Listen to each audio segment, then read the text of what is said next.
بسم اللہ الرحمن الرحیم۔ السلام علیکم ورحمۃ اللہ وبرکاتہ بھائی اور بہنوں، میں محمد امان رضا اور آپ دیکھ رہے ہیں آپ کا پیارا یوٹیوب چینل ورلڈ۔ آج ہم بات کریں گے اس عبادت کی جو انسان کو اس کے رب کے سب سے قریب لے جاتی ہے، نماز۔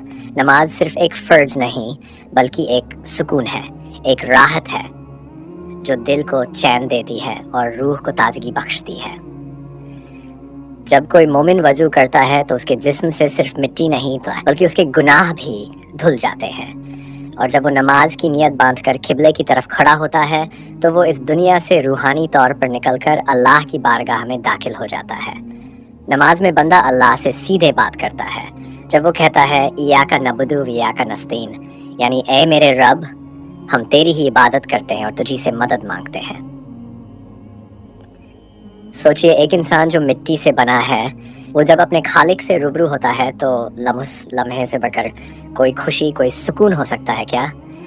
نماز صرف رکوع اور سجدہ نہیں ہے، یہ دل کی سچی آزادی ہے۔ جو انسان نماز کو سمجھ کر پڑھتا ہے وہ کبھی غم میں ڈوبا نہیں رہتا، اس کے چہرے پر ایک نور ہوتا ہے، اس کی باتوں میں سکون ہوتا ہے اور اس کے دل میں ہمیشہ اللہ کا ذکر بستا ہے۔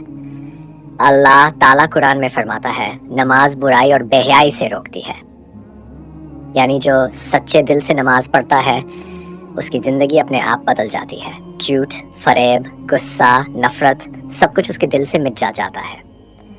بھائیوں، ذرا سوچئے، اگر کوئی انسان دن میں 5 بار نہر میں نہائے تو کیا اس کے جسم پر ذرا سا بھی میل رہ جائے گا؟ نہیں نا۔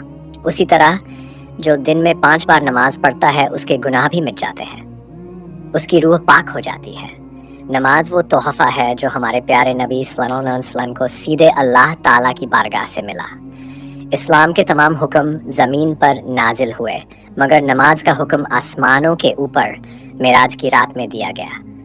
سوچو، اگر نماز اتنی بڑی بات نہ ہوتی تو کیا اللہ تعالیٰ اسے آسمانوں کے اوپر سے دیتا؟ جو بندہ نماز چھوڑ دیتا ہے وہ دراصل اپنے رب سے دور ہو جاتا ہے، دنیا کی پریشانیاں اسے گھیر لیتی ہیں اور اس کا دل بے چین رہنے لگتا ہے۔ لیکن جو نماز سے جڑ جاتا ہے، اللہ تعالیٰ اسے ایسی طاقت، ایسی راحت دیتا ہے کہ وہ ہر مشکل میں مسکراتا رہتا ہے۔ تو آؤ آج سے ارادہ کریں، چاہے حالات کیسے بھی ہو، چاہے وقت کتنا بھی تنگ کیوں نہ ہو، نماز کبھی نہیں چھوڑیں گے، کیونکہ نماز صرف رب کی یاد نہیں بلکہ رب کی رحمتوں کا دروازہ ہے۔ نماز اپناؤ، کیونکہ نماز میں سکون ہے اور سکون میں ہی زندگی ہے۔ اللہ تعالیٰ ہم سب کو نماز کی پابندی کرنے کی توفیق عطا فرمائے، آمین۔ جزاک اللہ خیر۔ خستہ کیوں اتنا بے چین ہے تیرا